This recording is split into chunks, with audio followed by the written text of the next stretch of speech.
Hola, buenas noches. Bienvenidos a una emisión más de Acontecimientos. En este programa tratamos de ser diversos, de invitar lo local, lo nacional e incluso lo internacional, como la vez antepasada que estuvo con nosotros el gran analista académico venezolano Miguel Tinker Salas, residente en Estados Unidos. La semana pasada estuvieron dos espléndidas chicas, representantes del movimiento Trueque Feminista, una iniciativa chihuahuense muy de abajo, muy exitosa. Y ahora vamos a cambiar de enfoque y vamos a ampliar un poco más el panorama. No vamos a hablar tanto del presente, vamos a hablar un poco del pasado, un pasado muy presente, por cierto. Y el tema de hoy va a ser el gran escritor, esa figura del periodismo y la literatura mexicana que es Carlos Monsiváis, que ahora, este mes de junio, cumplió 10 años de fallecido. Para hablar de Carlos Monsiváis, hemos invitado a una persona que lo conoció personalmente, conoció su obra profundamente y que comparte con él muchas características de su trabajo. Es Luis Hernández Navarro. Luis Hernández Navarro es el coordinador editorial de La Jornada.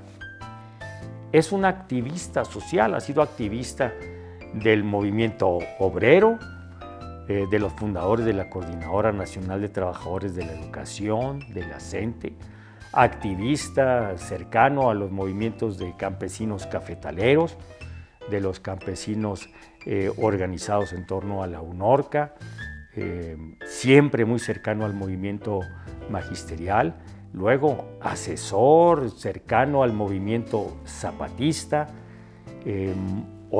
cronista y muy cercano al movimiento de los cocaleros en Bolivia, que terminó llevando a Evo Morales al poder, altermundista, activista global, digamos, estuvo presente en los movimientos de Seattle, presente también en Grecia, en España, con tantos movimientos libertarios.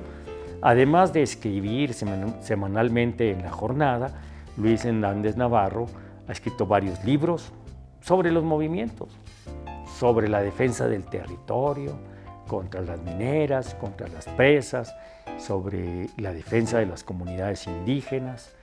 Entonces, creo que alguien que conoce los movimientos desde abajo es alguien muy bueno o muy adecuado para entender a ese escritor, a ese periodista que conoció desde el fondo el alma nacional, pero no el alma nacional como algo abstracto, sino el alma nacional expresada en la cultura popular como fue Carlos Monsiváis.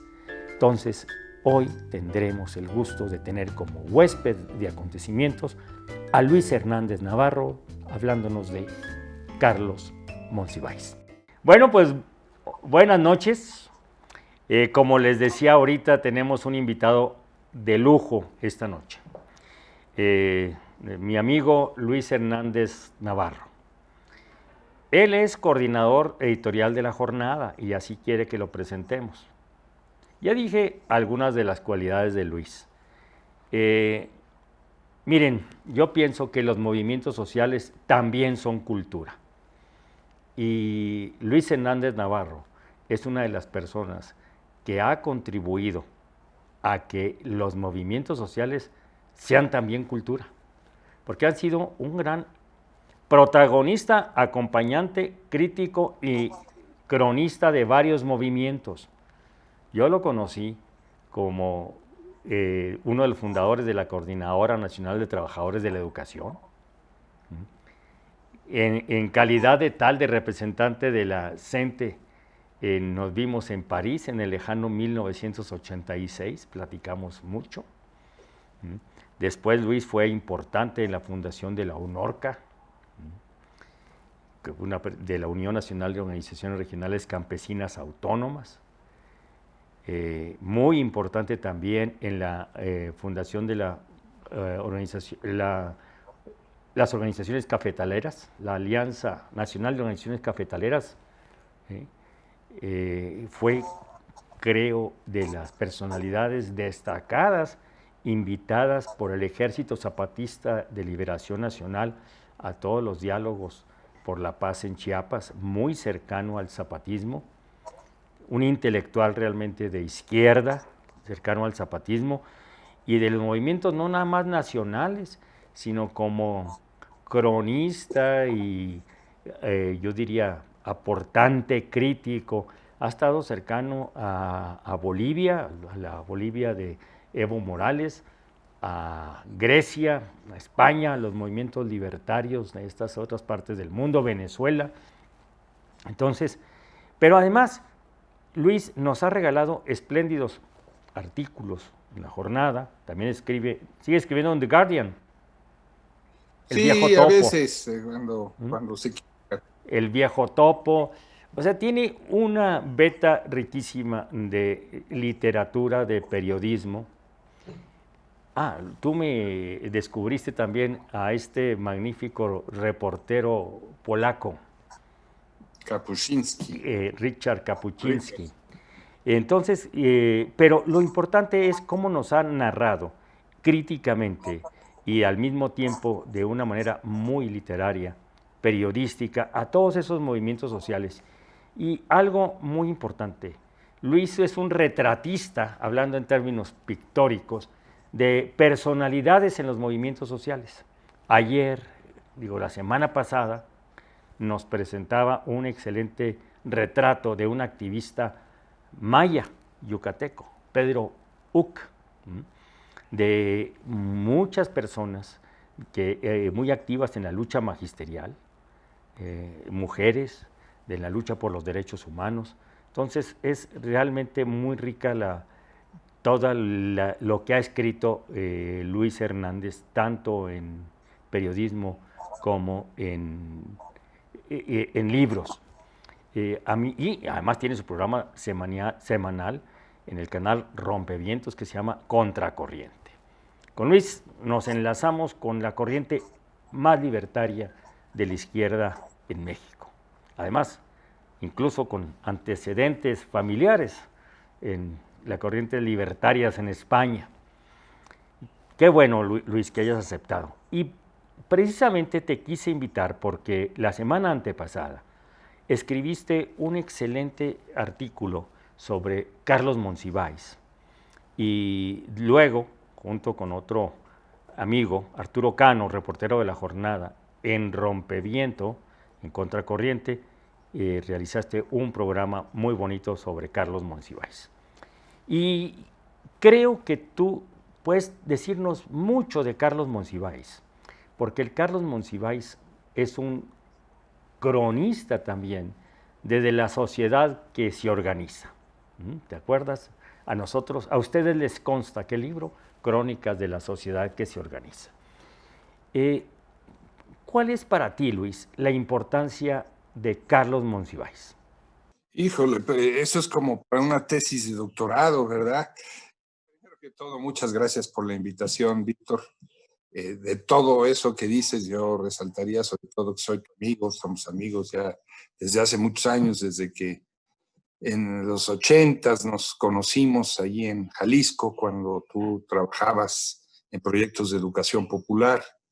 Ya luego nos volvimos a cruzar ahí en París, efectivamente, en esa famosa gira donde tuvimos la oportunidad de compartir quesos y vinos que os echan en falta, ¿verdad? Con esta circunstancia, y de ahí nació una amistad, un diálogo interesante. Siempre he aprendido muchísimo de ti, de tu trayectoria, de tus compromisos con los movimientos campesinos.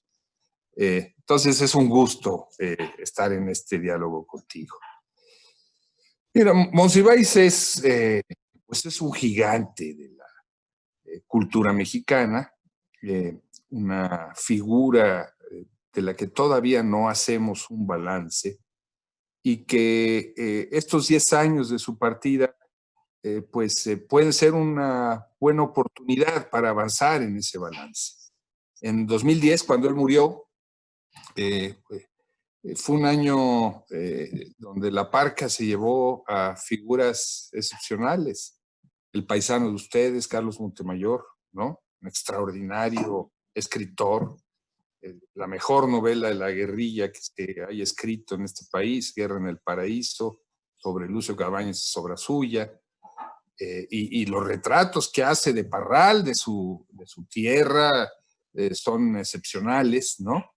Otro, pues avecindado, pero ya más chihuahuense que potosino, que también murió en 2010, el queridísimo Ricardo Robles, el Ronco, el sacerdote en la jesuita, que realizó reflexiones y desarrolló textos fundamentales para comprender la problemática indígena.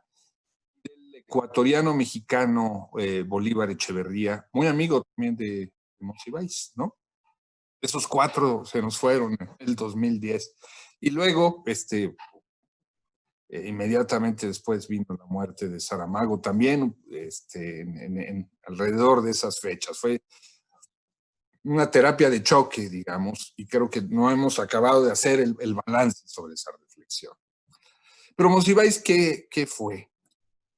Pues uno de nuestros principalísimos intelectuales públicos de izquierda, que hizo del periodismo su forma principal de intervención en la arena pública. Sus columnas como Por mi madre Bohemios, sus aforismos, muy esporádicamente sus artículos de opinión, marcaban orientaciones, marcaban líneas que daban cuenta de lo que estaba sucediendo. Pero yo diría, sobre todo, si algo hay que destacar del Monsiváis intelectual periodista, es el intelectual cronista, ¿no? Sus crónicas son una obra de arte, ¿no? Por supuesto, en México tenemos una larga tradición de cronistas muy buenos, como Mario Gil, Elena Poniatowska, pero la forma en la que Monsiváis recupera la crónica con elementos del nuevo periodismo, ¿no? Norman Mailer, por ejemplo. Hay un autor que es poco conocido en México ahora, aunque ha comenzado a ser recuperado, ¿no? Upton Sinclair, que desarrolló toda una escuela de periodismo en Estados Unidos que se llamó los escarbabasuras, porque iban a las entrañas de lo que estaba mal, y escribió cosas fabulosas sobre los mataderos en Chicago, que sus reportajes finalmente sirvieron para legislar en otras condiciones, las condiciones de trabajo de los trabajadores que estaban allí. Bueno, todo ese bagaje cultural, Monsiváis logró sistematizarlo, sintetizarlo y recrearlo de una manera verdaderamente genial para darnos a conocer movimientos populares, un retrato del poder, el mundo de la farándula, con una extraordinaria ironía y buen humor. Tú decías en tu artículo de la semana antepasada, el contexto evangélico, presbiteriano de Monsiváis. ¿Tú piensas que eso influyó en su personalidad y en su obra? Sí, creo que fue fundamental. Monsiváis cree como una minoría, ¿no? Primero como una minoría religiosa, hijo de un padre ausente, ¿no? Es su mamá la que se hace cargo prácticamente de su educación y lo saca adelante. Su mamá tiene una figura, un papel fundamental en la iglesia presbiteriana. Estamos hablando de iglesias constituidas. Él es un lector dilecto y profundísimo de la Biblia, ¿no? Cita partes extensísimas de la Biblia de memoria. Y después, sí, fue también una minoría desde el punto de vista de su opción sexual, no hizo nunca aspavientos o difusión de eso, pero vivió esa condición de minoría también. Pero en este caso específico de las minorías religiosas, las entendió muy bien, las defendió y puso en el centro esta sensación de minoría, lo que él había vivido en la escuela, puso en el centro un elemento central, que es la necesidad de reivindicar el Estado laico en México y de defenderlo a como dé lugar. Yo creo que esto sería uno de los elementos centrales de su diferencia con el gobierno de la 4T, que ha traspasado la línea de ese laicismo más allá de lo necesario. Ahora bien, esto es importantísimo, esta formación, esta conciencia de ser minoritario religiosa y también en cuanto a su preferencia sexual. Ahora, podemos decir, yo veo al menos, no sé si tú puedas confirmarlo, que hasta el movimiento del 68, Carlos Monsiváis se mueve más en el mundo de la cultura. ¿Te acuerdas de la mafia que surgió allá en los 60s? Aquel grupo de intelectuales en la zona rosa, donde estaba José Luis Cueva, Luis Guillermo Piazza, Monsiváis. Pero a partir de 68, yo siento que Monsiváis se convierte en ese cronista de los movimientos, de la sociedad que se organiza. Como que hay un shock en Monsiváis y ya no lo vamos a ver nunca alejado de lo que pasa en el país. Mira, mi impresión, Víctor, es que el compromiso político de Monsiváis viene más para atrás. O sea, él se forma con la educación sentimental de la Guerra Civil Española, el republicanismo, con sus canciones, sus autores, etcétera, etcétera. La primera manifestación que participa, o por lo menos una de las primeras, dependiendo del momento en el que lo cuente, es una marcha en apoyo de Jacobo Arbenz, el presidente guatemalteco derrocado por los gringos por impulsar una reforma agraria que no tenía tampoco nada de radical, pero él está ahí. Él acompaña la lucha de los maestros democráticos, gracias a su amistad con Iván García Solís, Okay. dirigente magisterial del MRM. Sí, me acuerdo. Entra en contacto con Otón Salazar en 1968, después de un mitin en la Secretaría de Educación Pública, y va a acompañar a Otón por el resto de sus días. De hecho, una de las cosas que más le pesa en la vida es que a pesar de todas las gestiones que hace, no logra que Otón Salazar recupere la plaza que le quitaron por su participación en el movimiento. Acompaña también y participa en las huelgas de hambre para pedir la libertad de Demetrio Vallejo, de Valentín Campa, de los dirigentes ferrocarrileros encarcelados por el gobierno de López Mateos. Se exaspera y se enoja con el asesinato de Rubén Jaramillo en 1961 y se alimenta de la extraordinaria crónica que escribió Carlos Fuentes siempre en aquella época. Acompaña también el movimiento médico de 1966, es decir, que cuando el joven Monsiváis o el sabio Monsiváis, como aparece en el cómic de Secú Baloyán, ¿no? De Chanoc, que escribía Orlando Ortiz, participa en las marchas, en las protestas de 1968, pues ya tenía una larga rodada en los movimientos sociales, ¿no? Yo creo que, bueno, él siempre estuvo ligado al mundo de la cultura, ¿no? Salvador Novo tiene una enorme influencia sobre él.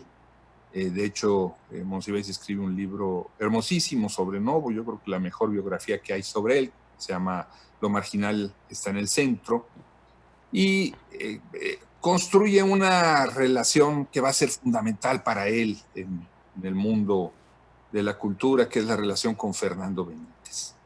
Estamos en deuda con una biografía de Fernando Benítez, que fue, no sé, un gran intelectual con libros fundamentales sobre el general Cárdenas, sobre la historia del Enequén, etcétera, etcétera, sino el enorme papel que jugaba Benítez, pues promoviendo o bloqueando figuras artísticas, ¿no? La famosa mafia pasa por él, ¿no? Y Monsiváis empalma con un conjunto de figuras artísticas y culturales, como tú has dicho, una de las cuales trágicamente murió ahora de coronavirus a los 91 años, el escultor y pintor Manuel Felgueres, ¿no? Casi paisano de ustedes, zacatecano, ¿no? Zacatecano, sí. Que impulsan la ruptura, ¿no? Que ellos hablan de que es la apertura, no la ruptura, pero ellos construyen una nueva corriente artística que ajusta cuentas con Siqueiros, con Rivera, con Orozco, con los grandes muralistas de corte nacionalista, y que reivindican el arte abstracto. Y Monsiváis forma parte de ese mundo, de esa farándula. En aquel entonces la zona rosa mexicana era una especie de East Village neoyorquino, sí, trasladado en México, es una forma de decirlo, o esos barrios a los que nos llevaste en París, en fin, cuando estuvimos por allá, pero está así, ¿sí? ¿No? Él funciona alrededor de ese mundo y se alimenta de ese mundo, construye una relación extraordinaria con Tamayo, con la ayuda de Tamayo, y diversifica todas sus actividades. Pero esta vocación política ya le venía de mucho tiempo atrás. Ahora bien, tú señalabas ahorita, ya estaba muy joven Monsiváis cuando empieza a aparecer en un cómic que yo creo que es trascendental en la historia del cómic de México, Chanoc, ¿no? Aventuras de Mar y Selva, y aparece como el sabio. Pero luego lo vemos también aparecer en otra, me acuerdo muy bien de un video de Luis Miguel, un video de una canción de Luis Miguel en blanco y negro, donde sale él, Monsiváis, así como en un banquete, sale, obviamente está cantando Luis Miguel, sale él a un lado de la doña, que todavía no fallecía, María Félix, creo que estaba también Jorge Rosek. Entonces lo mismo lo veíamos en el cómic de Chanoc, como lo veíamos en una manifestación del movimiento magisterial, o lo veíamos haciendo un comentario en Televisa. ¿Cómo interpretas tú esto? Bueno, sí, primero déjame hacer una pequeña digresión sobre ese cómic, porque es interesantísimo el cómic de Chanoc, ¿no? Es un cómic ambientado en Frontera, Tabasco. Había sido un puerto fundamental en la economía mexicana en los 20s y los 30s. Por ahí salía el palo de Campeche, salían una gran cantidad de riquezas que venían del interior de la selva. Había incluso en aquella época condados españoles, franceses, ingleses establecidos ahí, y había un grupo de buroneros, uno de los inventores del bacalao sin espinas, decir, ¿no? Que se establecieron allá, y todos estos personajes los retoman para hacer ese cómic, y ahí meten a Monsiváis. Si no recuerdo mal, el guionista de ese cómic era precisamente Orlando Ortiz, ¿no? Un gran escritor, autor de una biografía de Genaro Vázquez, una de las primeras que se escribió, excepcionales. Y bueno, pero esto es anécdota. Monsiváis sale, por ejemplo, en la película de Los Caifanes, a propósito de la muerte ahora de De Óscar Chávez. ¿No? Si ustedes recuerdan, hay una escena en donde después de robarse la corona, las coronas de Gayoso y después de incursionar en Gayoso, los personajes se van a echar ahí unos tacos a un lugar de mala muerte y ahí llega un borrachito vestido de Santa Claus, ¿no? Es un personaje gandaya y es Carlos Monsiváis, ¿no? Pero también salió en la telenovela famosa en 94, 95, que se llamaba Nada Personal, donde la actriz central era Ana Conchero. Él era un personaje muy versátil en ese sentido. Yo diría que era muy poco pudoroso, ¿no? Ajonjolí de muchos moles. Pero también recordemos mundo artístico de finales de los 60, de los 70, en donde los artistas colaboran entre sí y experimentan, ¿no? Por ejemplo, Felgueres sale en la película de Jodorowsky, ¿no? Sí. O sea, hay un intercambio de roles, de papeles, ¿no?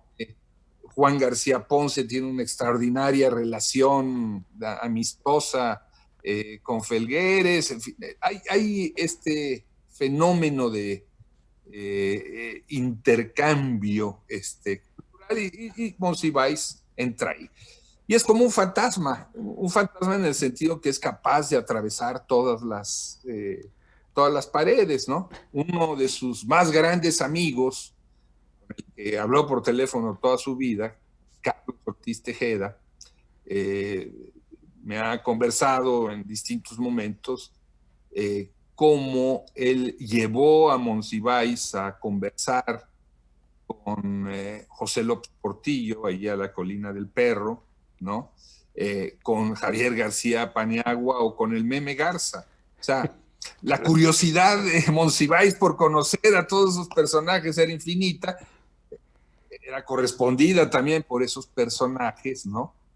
Y creo que eso le permitía tener un conocimiento de la realidad nacional extraordinariamente, no es que fuera un hombre solamente de lecturas, las tuvo, de cine, era un cinéfilo adicto, ¿verdad?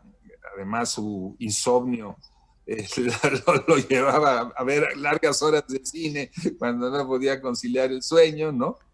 Sino que era un personaje que cazaba a otros personajes para entenderlos, para comprenderlos, ¿no?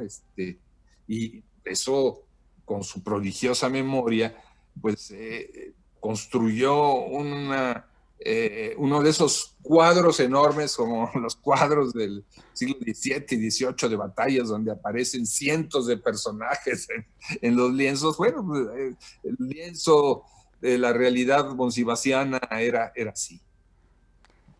Luis, ¿cuál sería para ti el gran aporte de Monsiváis a la cultura en México? ¿Te acuerdas su suplemento México en la cultura? Primero, digamos, a mí me parece muy relevante su reivindicación y su dignificación cultura popular, ¿no? Y esta insistencia en combinar como algo perfectamente combinable la cultura universal con la cultura popular mexicana, ¿no? En una época, no olvidemos que los 30, 40 fueron épocas de grandes malinchismos y de nacionalismos muy estrechos. Bueno, él se abre y reivindica el mundo de la cultura universal, de los autores estadounidenses, de la filosofía inglesa, etcétera, etcétera, pero al mismo tiempo reivindica las manifestaciones populares y lleva a extremos de legitimidad sorprendentes a cantantes como Juan Gabriel, ¿no? O como Gloria Trevi, ¿no? O sea, ese mundo de la cultura pop mexicana, él nos la presenta al común de los mortales mundos. Entonces, esa es una primera. Otra segunda es la enorme labor que hace reivindicando al liberalismo del siglo XIX, los grandes autores del siglo XIX. Hoy los oímos en todas las mañaneras, ¿verdad? Pero esto no era frecuente en un cierto momento, ¿no? En esta lucha o esta búsqueda de la modernidad mexicana, de repente daba la impresión de que el siglo XIX olía a polilla, ¿verdad? Estaba sedo. Y él no dudó ni un solo momento en reivindicar. También lo hizo gente como Miguel Ángel Granados Chapa, hay que señalarlo, pero sus libros sobre los liberales fue fundamental. Es un segundo gran aspecto. Sobre esto, podemos decir que fue, junto con Granados Chapa y otros, que rescataron a los liberales del siglo XIX, que son los únicos radicales que habían ganado en México, ¿no? Hasta ese momento, de las manos del PRI, porque parecía que eran como parte de la herencia priista, los liberales del XIX. ¿No? Mira, yo creo que autores como Gastón García Cantú, en su libro sobre el socialismo en México del siglo XIX, sí, un sesgo socialista, pero también reivindica a esos liberales. Y el libro de García Cantú, extraordinario, de las intervenciones estadounidenses en México, pues es un hito en la reivindicación también de ese mundo liberal. Pero finalmente don Gastón jugó mal sus cartas, acabó apostando por caballos perdedores, ¿no? Y todo ese legado intelectual que él construyó, algún muy, muy sólido, de denuncia de la reacción mexicana y de documentar la reacción mexicana, y de reivindicar ese liberalismo progresista, pues acabó diluyéndose un poco. Con esto no desmerito, por supuesto, la obra de Monsiváis. Monsiváis pone todo este liberalismo en el reloj de la década de los 60, 70, 80 mexicano, pero no diría que es necesariamente el único. Llevábamos dos aportes fundamentales, el reivindicar la cultura popular en México, ¿sí? Tú señalas también el hacerse de alguna manera un portavoz, un narrador, un recuperador de toda la tradición del liberalismo mexicano del siglo XIX, que era un liberalismo radical después de todo. ¿Cuáles otros serían para ti los aportes importantes de Monsiváis? Mira, con esta vocación de que lo marginal estaba en el centro que tenía, Monsiváis creo que fue muy sensible. México no era la Ciudad de México, sino que México eran también sus estados, la frontera, por ejemplo, ¿no?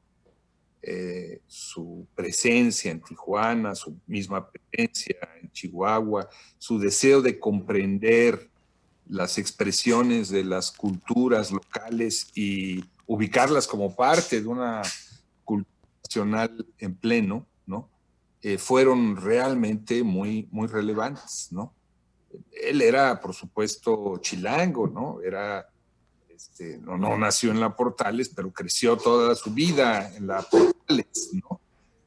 Pero tenía un ojo muy fino y unas orejas muy grandes para escuchar lo que estaba pasando en el resto del país, de tal manera que lo integró a una determinada visión de la cultura mexicana muy relevante. Pues no en balde, muchos de esos pintores con los que él se juntaba, Pedro Coronel, etcétera, etcétera, pues, bueno, era también zacatecano, ¿no? Sí. Tenían todas esas expresiones y él entendió muy, muy claramente esa sensibilidad. Bueno, pues el mismo Rivera o Gorman en parte habían crecido alrededor de Guanajuato y de los paisajes de Guanajuato, vaya. Sí. Entonces tenía esa idea de que no todo México es Cuautitlán, ¿no? Que saliendo después de Cuautitlán no existe. Diría también, y esto me parece muy importante, que él fue fundamental en la regeneración del periodismo mexicano. Al utilizar él mismo como intelectual el periodismo como su guía para intervención en la esfera pública, pues entabló una especie de duelo a muerte con lo peor del periodismo en este país. El año pasado salió una novela que a mí me parece extraordinaria, la gran novela del año pasado de Enrique Serna. El vendedor de silencios. Así es, a propósito de Carlos de Negri, ¿no? Que era como el anti-Monsiváis, era como la bestia, ¿no? O sea, entre otras muchas razones, porque de Negri tenía sus fichas con la información que vendía para publicarla o para no publicarla, y hasta donde yo supe, hasta donde yo conocí, Monsiváis no tenía fichas, tenía una memoria privilegiada, en su cabeza guardaba las biografías de todo mundo, ¿no? Era extraordinariamente, y lo digo en el buen sentido de la palabra, chismoso, ¿no? Hay un buen periodista que no pueda ser chismoso. Comenzaba desde las 7 de la mañana por lo menos a recoger de tal manera que a las 8:30 ya sabía todo de los periódicos, sabía todo de los últimos chismes, en una época en la que no había internet. Pero vaya, hay de su parte una idea de regenerar el periodismo mexicano, ¿no? De dignificarlo y de darle un nivel desafortunadamente no tenía. No fue único, lo hizo de la mano de gente como Carlos Payán, Carmen Lira, Scherer, el mismo Granados Chapa, con los Leñero. que tenía relaciones complicadas, pero o difíciles, pero dignificó ese periodismo y señaló muy claramente una agenda. Él dijo, hay que contar lo que está pasando abajo, ¿no? Para Monsiváis, politización, en el buen sentido de la palabra, así como lo entendemos quienes venimos de la izquierda, era recuperación de la memoria histórica, ¿no? No se podía politizar a un sector social, a un grupo político, prescindiendo de la memoria histórica. Y el periodismo, entonces, y cierto tipo de historia y la crónica se convirtieron en el instrumento para recuperación de esa memoria histórica. Fue parte de su proyecto político, como fue parte también el recuperar las luchas de los sectores subalternos. Él mismo escribió sobre el movimiento urbano popular. Él fue a Chiapas, yo tuve el privilegio, digamos, de compartir con él esa experiencia. Fue al penal de Cerro Hueco a ver a los 7 de Chiapas que estaban ahí detenidos, Manuel Hernández, etcétera, etcétera, que luego se volvieron paramilitares, pero eso fue otra historia, ¿no? La vida de los movimientos populares de México da muchos tumbos, pero habló con los maestros allí, escribió unas crónicas extraordinarias de la marcha del magisterio oaxaqueño a la Ciudad de México. Por supuesto, documentó lo que fue la lucha del CEU.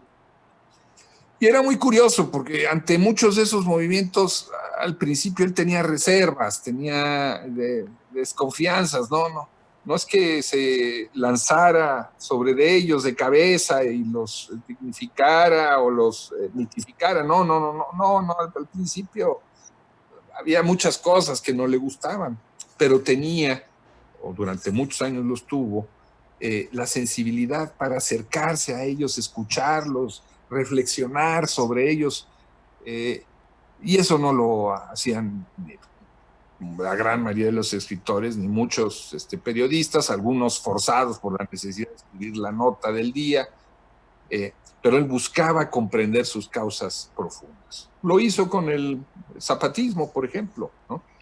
Él fue cuando irrumpen los rebeldes del sureste mexicano el 1 de enero de 1994, él fue en un primer momento un crítico atroz, tremendo, los veía como emisarios del pasado casi. Inmediatamente después comenzó a entender que ahí había otra cosa y buscó acercarse a ellos, hablarlos, entrevistarlos, ¿no? Al punto de que cuando se realizó la marcha El Color de la Tierra en 2001, llegaron a la Ciudad de México, pues quedó literalmente extasiado de esa movilización, ¿no? Y habló maravillas del discurso del subcomandante Marcos, un discurso que tú recordarás, Víctor, lo que hizo fue básicamente nombrar por sus nombres, no por cómo nosotros los nombramos a ellos, a los pueblos indios de este país. Ahora bien, te me adelantaste. ¿Cómo es el compromiso político de un intelectual como Monsiváis? ¿Cómo fue el compromiso político? Porque a pesar de que no militó en ningún partido, no, es evidente el compromiso político de Monsiváis. ¿Tú cómo lo ves, Luis? Bueno, él en su juventud formó parte de la Juventud Comunista, de donde salió despavorido, ¿no? Ante las ortodoxias. Pues el marxismo de Guarache ahí, de los Encinas y de los demás, ¿no? Lo asfixiaba. Fue muy crítico, recordemos, de la invasión soviética a Checoslovaquia, y después de simpatizar un tiempo con la Revolución Cubana, se volvió también un crítico, yo diría, muy amargo de ella, ¿no? Entonces, no fue un personaje incondicional, ¿no? A ninguna causa política. Y creo que su intervención en el mundo de la política era fundamentalmente una intervención de corte ético, ¿no? Poniendo valores por delante, poniendo el mundo de los derechos por delante, con una preocupación legítima por los derechos humanos, cuando los derechos humanos no estaban de moda, ¿no? Creo que fue uno de los que comenzó a ponerlos en la mesa del debate para que fueran un instrumento para la causa y la civilización mexicana. Fue al mismo tiempo un crítico despiadado con la derecha, con el PRI. Ahí no se mordía la lengua. Creo que tampoco con la izquierda, ¿no? Era muy, muy, muy fuerte. Pero creo que es este compromiso ético de corte pacifista. Él siempre condenó las expresiones de violencia, vinieran de donde vinieran, fueran obra de quienes fueran, ¿no? Y fue, creo que la de tratar de entender hasta donde podía entender, porque de repente luego tenía el problema de que era un personaje, ¿no? Y entonces ya no podía ver cuando eres personaje, te ven a ti, no ves tú lo que está pasando. Yo lo acompañé, por ejemplo, a la llegada de los zapatistas en esa marcha de los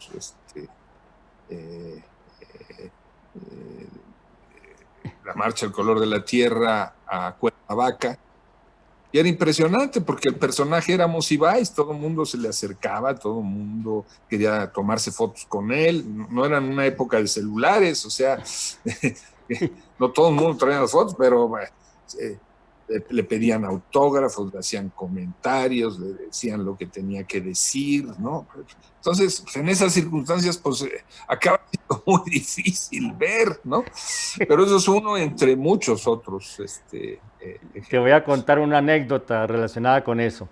El 15 de septiembre de 2006 fue el grito alternativo que bajo el movimiento estaban los famosos plantón del Zócalo y de Reforma, ¿te acuerdas? Y el grito sí, lo dio... que él criticó. Lo criticó, Alejandro Encinas dio el grito. Y había una multitud en todo alrededor del Zócalo. Y yo estaba caminando ahí por Bellas Artes esa noche y de repente oí unos gritos de un hombre que decía, aquí está el gran escritor, decía, Carlos Monsiváis, decía, no Monsiváis. vengan a ver al gran escritor.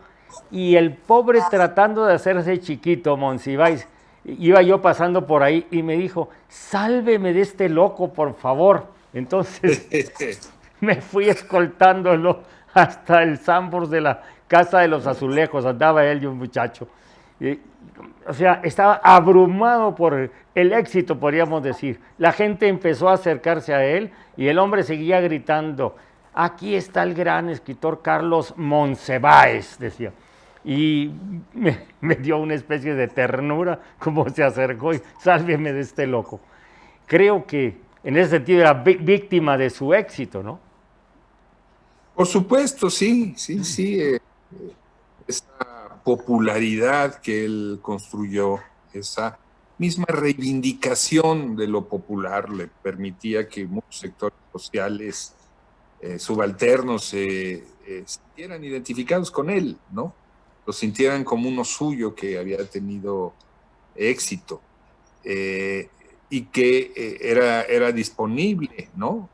Se podía uno acercar a él, tocarlo, decirle, pero pues todo eso, cuando tú eres periodista y lo que quieres es ver, escuchar, etcétera, etcétera, termina siendo una tapia que te impide ver del otro lado de la pared, ¿no? Creo que él padeció finalmente al final de su vida ese tipo de situaciones. Luis, pues podríamos seguir platicando horas y horas y yo me doy cuenta que escogí bien. Para hablar de un cronista de lo subalterno en México como Carlos Monsiváis, pues escogí muy bien eligiendo a un cronista de los movimientos sociales, no solamente en México, ¿no?, sino del altermundismo en general, que has estado presente en muchos de ellos, ¿sí?, que has entrevistado lo mismo a Arturo García de Guerrero, ¿sí?, que a García Linera o a Evo Morales. Nos da de Bolivia, nos da mucho gusto porque creo que esta visión tuya es una visión que nos hace valorar más a Carlos Monsiváis y decir, este país no puede ser contado, narrado, si no se narra desde abajo, si no se narra desde la gente que lucha, la gente que celebra, la gente que sufre, la gente que disfruta, la gente que sueña. Luis, pues yo te agradezco mucho, amigo, que nos hayas compartido todo esto. Y pues una de cal por las que van de arena. Tú varias veces me has hecho comparecer allá en Rompeviento y pues aquí estamos en acontecimientos. Muchas gracias, Luis. Muchas gracias a ti, Víctor Quintana, mi amigo, mi compañero, y felicidades por tu programa. Muchas gracias. Bueno, pues esta fue una emisión más de Acontecimientos. El tema de hoy fue Carlos Monsiváis, nuestro invitado Luis Hernández Navarro, coordinador editorial de la jornada. Lo invitamos la próxima semana, las y los invitamos, y entre tanto no deje de seguirnos en Facebook, Víctor Quintana Silveira, en Instagram también, Víctor Quintana Silveira, en Twitter, @Víctor Quintana S, y también ya nos va a encontrar en YouTube, en nuestro canal de YouTube. Puede usted encontrar los materiales, los documentos que se han ido elaborando, estas entrevistas de todos los lunes y algunos materiales ya un poquito más viejos, pero que no dejan de ser interesantes sobre las causas de Chihuahua y las causas de México. Muchísimas gracias. Buenas noches.